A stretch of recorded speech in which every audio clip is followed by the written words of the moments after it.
Oh, hello there. Howdy, Quarantinos, and welcome to my Home Roots live stream. Name's Moonbeam. I'm going to play some tunes for you, and thanks for tuning in. This one's called The 20-Something Century Man.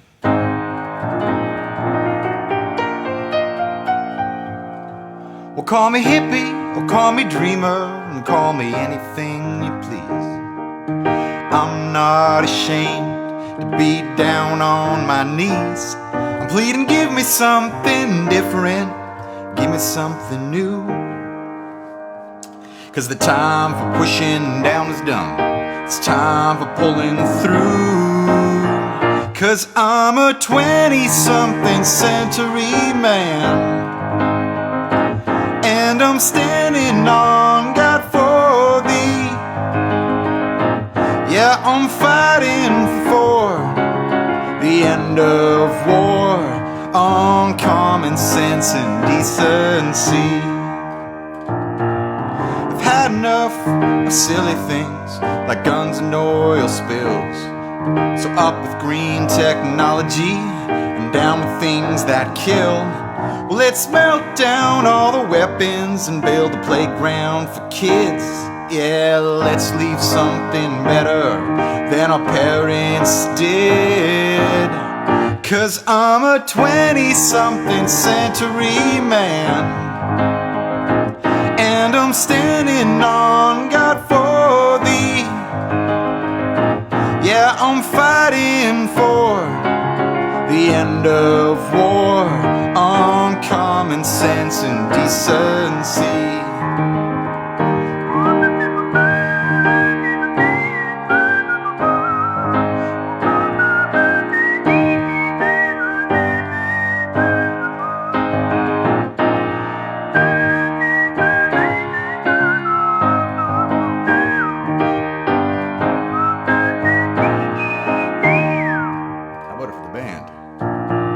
So let's start moving forward and stop the same old mistakes. Let's have a rainbow of nations instead of two-colored states.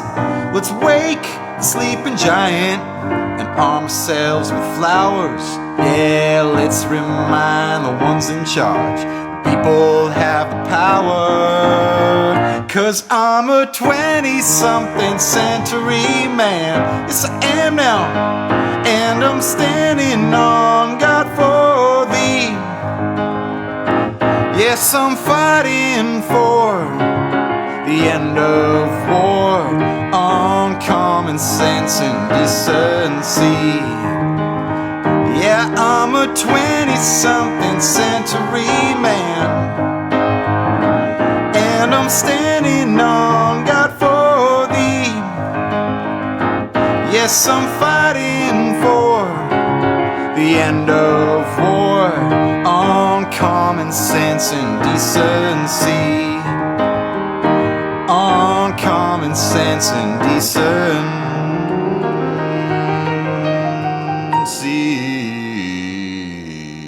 Yeah. All right. Moving right along.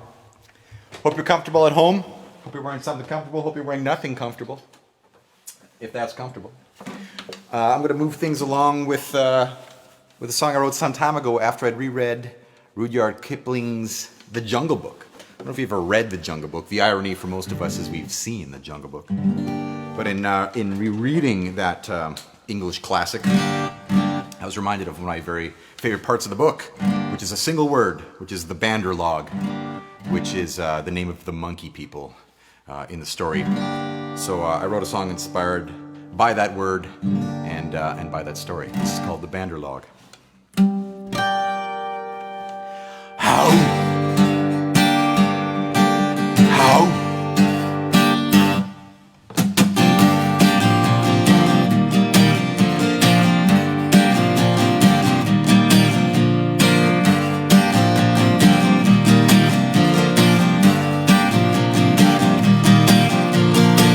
As I was walking through the woods one day, I heard a funny voice above me say, "Look, he walks upright upon two legs," and I was scooped up in my tattered rags.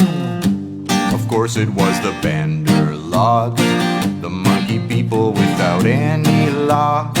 And they took me to their jungle domain, where I assumed that they would have me slain. But I, possessor of fire, their heart's one desire, I was king.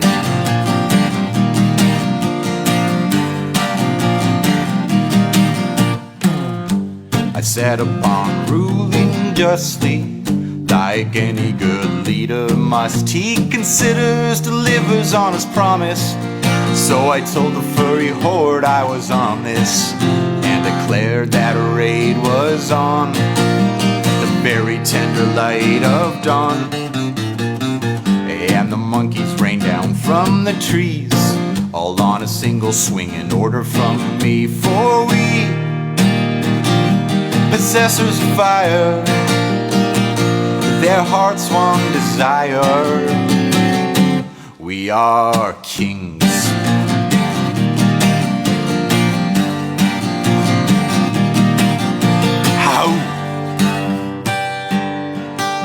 How? But my kinfolk were underrated, and this was not the first time they'd been raided. They rallied and sprang to their defenses, but in doing so set fire to the fences. We retreated and left many dead, when the same voice above me said, "Sir, we thank you for this flower of red." And then the Banderlog took my head. Now they, possessors of fire, and their heart's one desire, they are king. Now they, having long conspired, have built us up higher,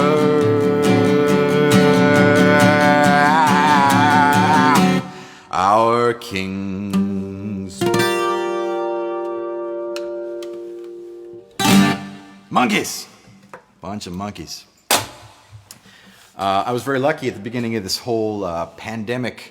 I played a gig back at the beginning of March, and then the next day all hell broke loose, and I happened to be at a beautiful bunch of cabins out on a tiny little lake in the middle of nowhere when that happened, and the very kind people who owned it said, maybe you should stay. And I don't think they realized I'd stay for the next 3 weeks, but stay I did.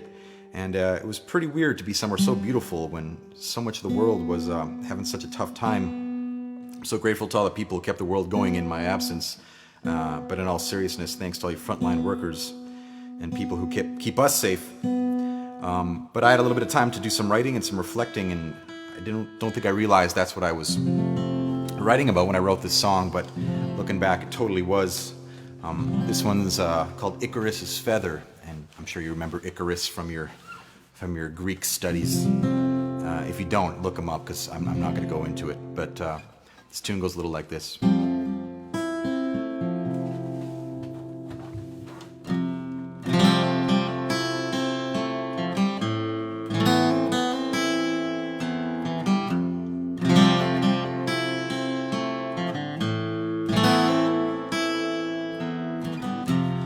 Icarus's feather, twisting in the breeze, wafting through the window, as gentle as you please. It's a quill to craft a letter I'm hoping that you'll read. I haven't left the pride now to hide this strange disease. Yeah, I flew a little too high, the brightness overwhelmed me. Yeah, I guess I knew you might come back around to tell me that you told me so.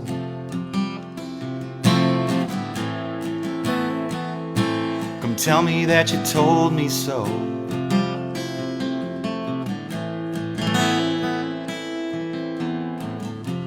Seal it with the wax now, splattered on the pane. Peel it from the window, so pretty on the page, playing with the prisms, bouncing off the beams, shaping all the shadows, catching all the dreams. Yeah, I flew a little too high, the brightness overwhelmed me. Yeah, I guess I knew you might come back around to tell me. Yeah, I flew a little too high, the brightness overwhelmed me. Yeah, I guess I knew you might come back around to tell me that you told me so.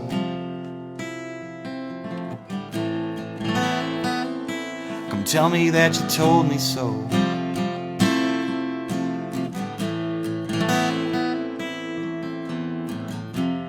Icarus's feather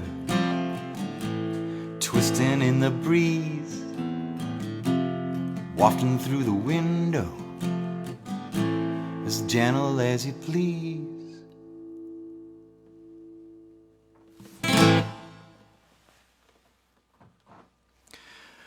Part of the reason I started a project under the moniker Johnny Moonbeam is I wanted an outlet for some of my social commentary and political idealism. And I was very inspired by the singer-songwriters who came before me who used their voices for social justice, especially guys like Pete Seeger.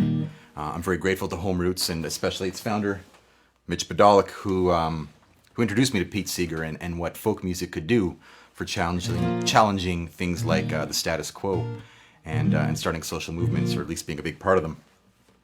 So extrapolating upon those lessons that I learned, I wrote this next song when I was thinking pretty close to home here in Winnipeg. I'm sure I don't have to tell you, but like a lot of cities, we've in past years been experiencing the scourge of illicit drugs, especially meth in recent years, which has really affected the most vulnerable in our population.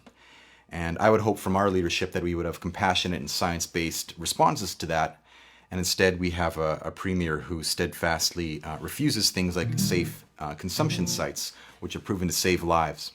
So I am instead looking towards the community response. And in Winnipeg, we're very lucky to have something called the Bear Clan Patrol, which is a community-based initiative which goes out and patrols some of the streets and areas hardest hit and where poverty and other social ills are present. And they're a really great alternative to police, and they go around and they provide help and safety. And on the one night that I had the privilege of walking with them in 3 streets in 3 hours, we recovered 171 used needles that otherwise would have just been on the street. So I think it's pretty amazing that people step up like that. And I also think it's pretty awful that our elected officials sometimes fail us and fail the most vulnerable so greatly. So this song is for you, Mr. Brian Pallister. I hope you're listening.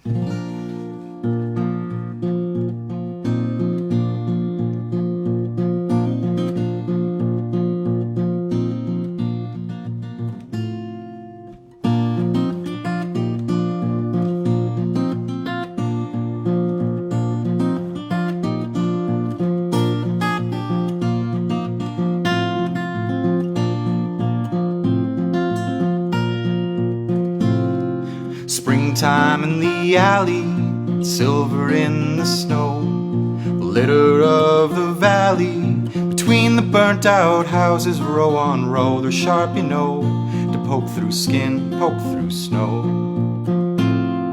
Springtime in the city, and Brian's on a plane, bound for Costa Rica, but we all find our ways to find escape from every day, so many ways to fly away.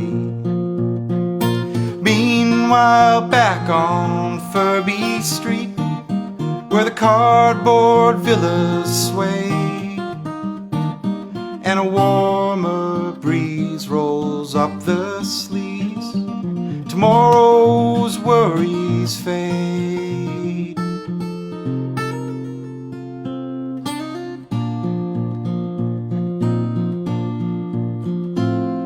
Springtime at the station, the whirly birds descend on the same old situation. It's a troubling trend in the western end. How can you pretend that the flower has no stem?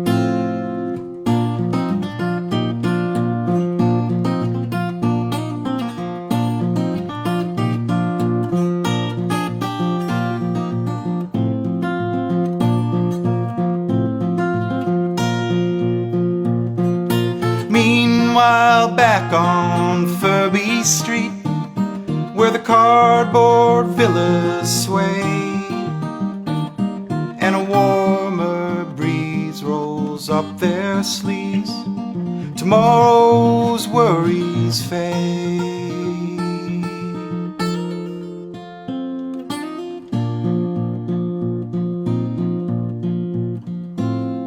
Springtime in the alley, and silver in the snow, the litter of the valley, between the burnt out houses, row on row, the sharp, you know, they poke through skin and poke through snow. And I assume you all go wild. This last couple weeks, I think it was brought into sharp relief how continually divided and unjust this world of ours is, and I'm sure many of you joined in my horror with what we were seeing in the news, and also I hope we were all forced to think about how, unfortunately, it's nothing new. One of the things I've been reflecting on a lot is living in a system that was created by people who look just like me, to support people just like me. What is my role with all that privilege? And as another person with a mic, I feel like with that tiny little soapbox, I want to use it to call out what I can call out, even if that's myself. So this next song goes out to all you people of privilege, and I'm going to put a finer point on that. This is for all you white guys out there.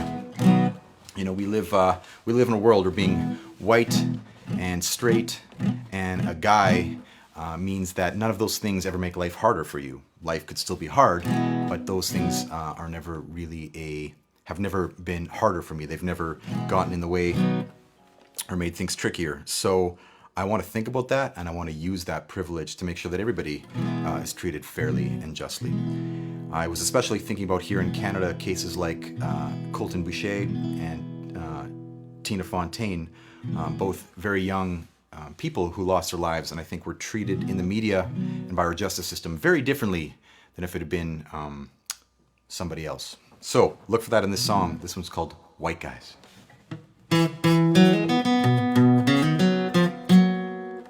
Try that again.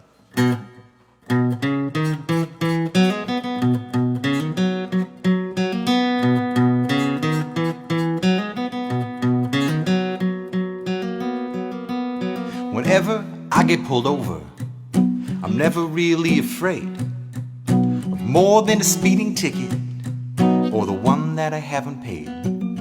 See, I've been let off with warnings, and I've been let off with jokes, and I've gotten off with the feel-goods and feeling like I'm so damn woke.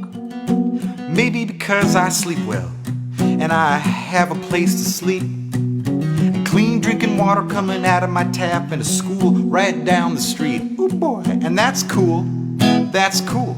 That's the way things ought to be. But I see that's not how it happens for some folks who look different than me. So if this makes you uncomfortable, 'cause you're a certain shade of pale, you're still statistically much less likely to end up in a white man's jail. Possibly because it would be an all-white jury and an all-white judge. Buddy, you don't gotta worry. Wink, wink, nudge, nudge. We got white guys up in office. We got white guys on the bills. We got a white guy on the microphone in case you ain't had your fill.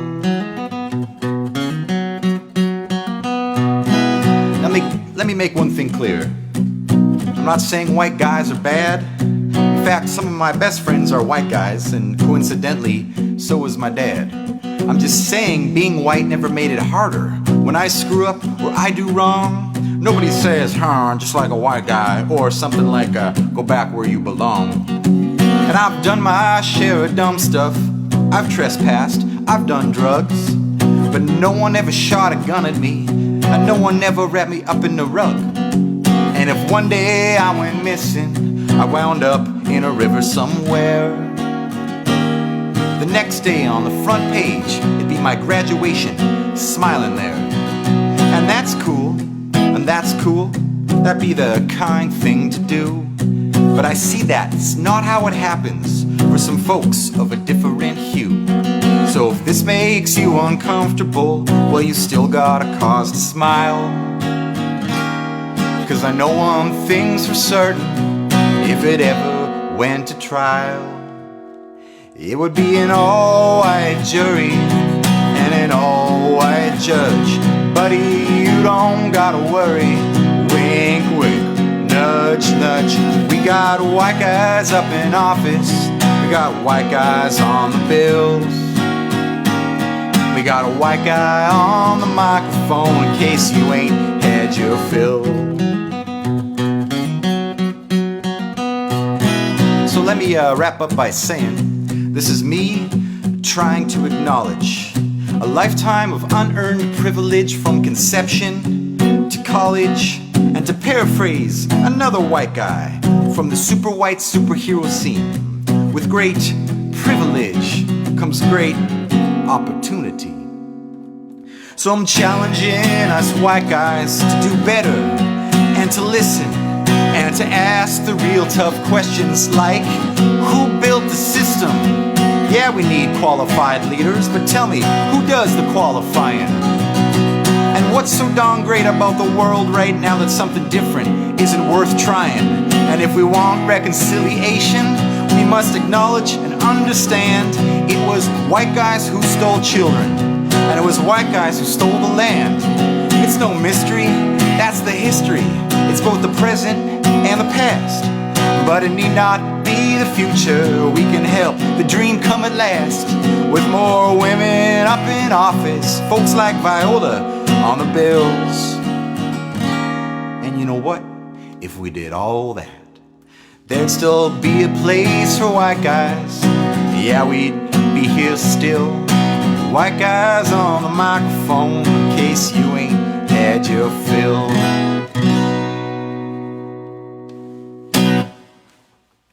Thank you very much.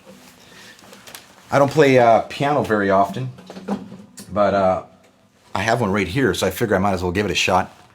For a lot of years, a band called Red Moon Road that I was in spent a lot of time at various folk conferences when a bunch of hippies would just send on a hotel, 2,500 at a time, and compete for about 8 gigs.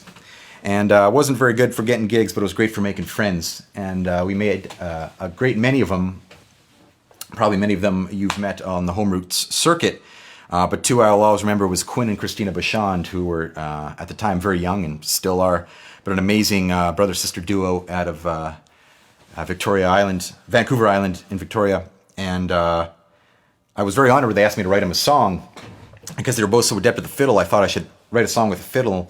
And I passed the song on to them, and I got it back, and it was amazing, and it had not a lick of fiddle on it. But I highly recommend you check out their version of this next song, which is called Jimmy's Fiddle. And I thought because I had the piano here, and that's how I wrote the song, I'd give it a shot. So no promises, but this one's called Jimmy's Fiddle. and you'll notice there's not a lick of fiddle, although at least I have one in the frame. It goes like this.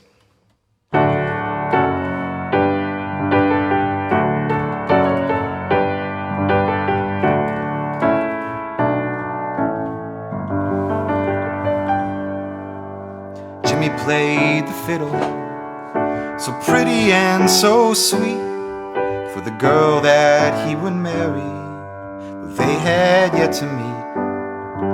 So all the pretty lasses who waited at the show were always sad to see young Jimmy go.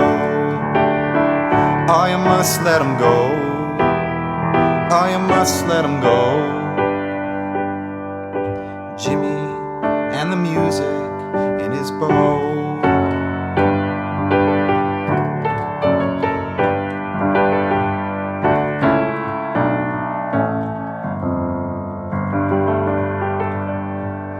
He met her in September. By Christmas they were wed, and Jimmy played the fiddle each night beside their bed. He was summoned in the springtime, and what he could not know was that his child inside her watched him go. Oh, you must let him go. Oh, you must let him go. Though it feels your heart is breaking and your body cold as snow, you must let him go. Oh, you must let him go. Jimmy and the music in his bow.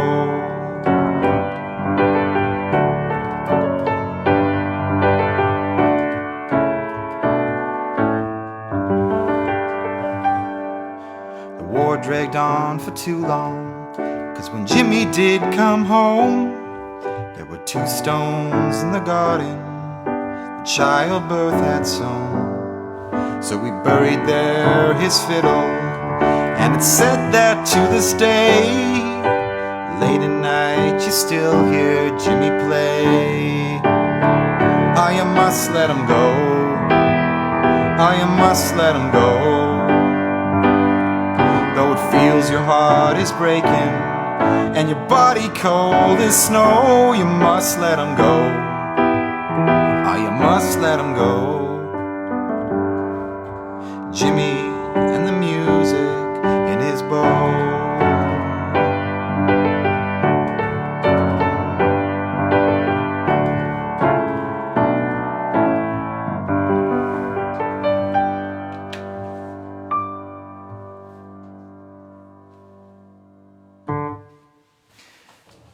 Thanks.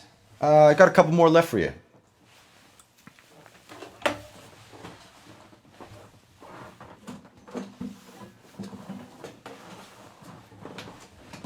One of the things a lot of traveling musicians will tell you, or would have told you, because who knows if they'll ever exist again, is that the road can be murder on relationships. And I think that's part of the reason why, the only reason I'm in one is because I happened to meet my partner on the road. And we were playing the Lunenburg Folk Harbor Festival in Lunenburg, Nova Scotia. And she and her dad had sailed in from St. Andrews, New Brunswick, to come to the festival to see Ashley McIsaac.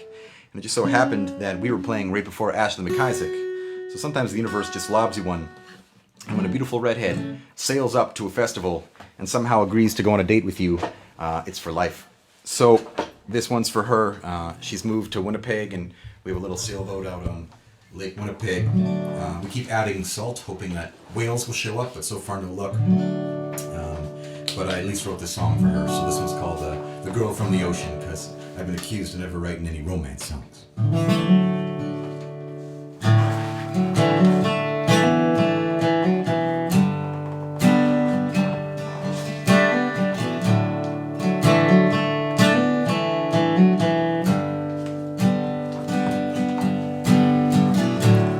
Girl from the ocean, pining for the sea. When the prairie rolls it slowly, air's drier than the sun-baked fields. But when the gulls cry out, it could almost feel like home. Home, oh, to be, oh, home, home on the sea.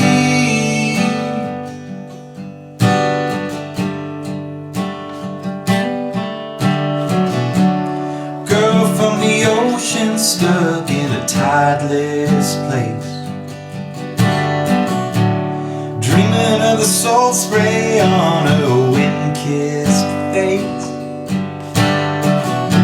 She traded lighthouses for the elevators, casting shadows longer and much later than home. Home, oh, to be, oh, home. On the sea.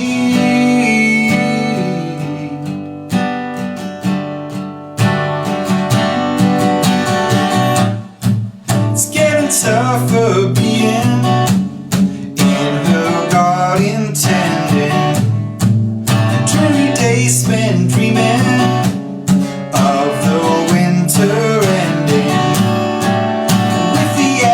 is tipping and the barley bending, and when the wind comes whipping, it makes for easier pretending.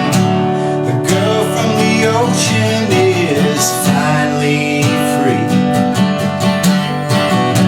steady in the wheelhouse out on a rolling sea. And now she is home, home, oh to me, oh, home, home on the sea.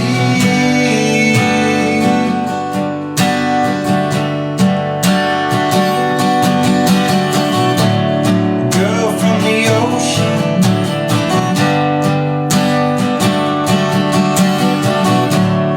girl on the ocean.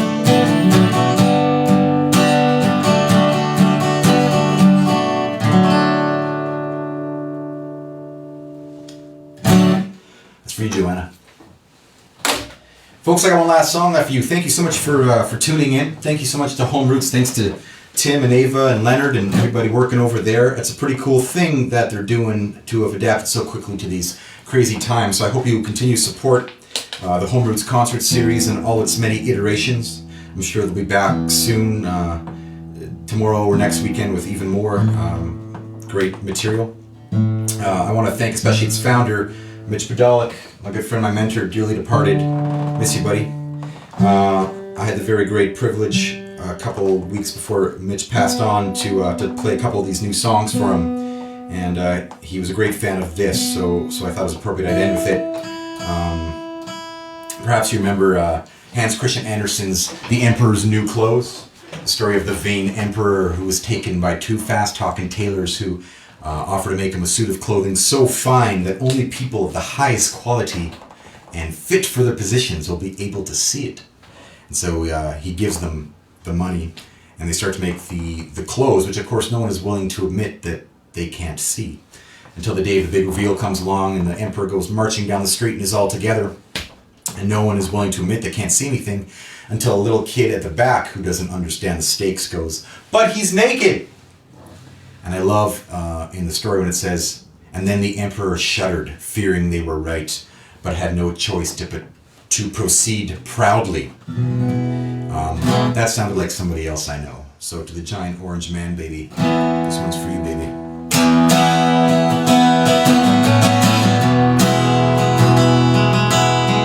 This one's on the internet if you want to listen to it.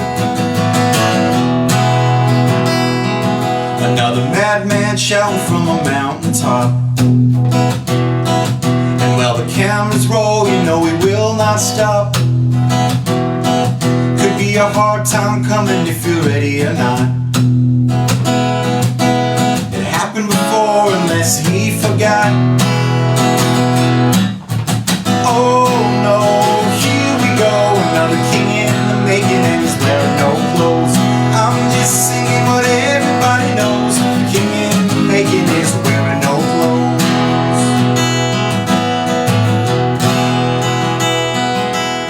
Building walls is not a plan. They tried it before in a different land. But if you blindly believe you can't understand, now he's got you in the palm of a tiny hand. Oh no, here we go, another king in the making, and he's wearing no clothes. I'm just singing what everybody knows. The king in the making is wearing no clothes. The king in the making is wearing no clothes. And as for me, you know I read a little history. We really need to shake it. We can't again be taken. The silly man is naked. A child can see. You know a child can see.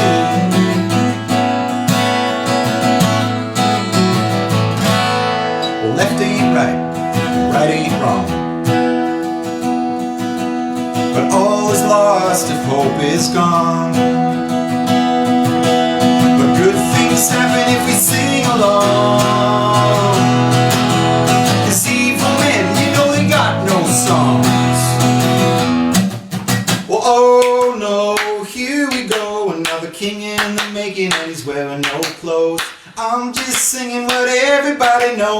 king in the making is wearing no clothes.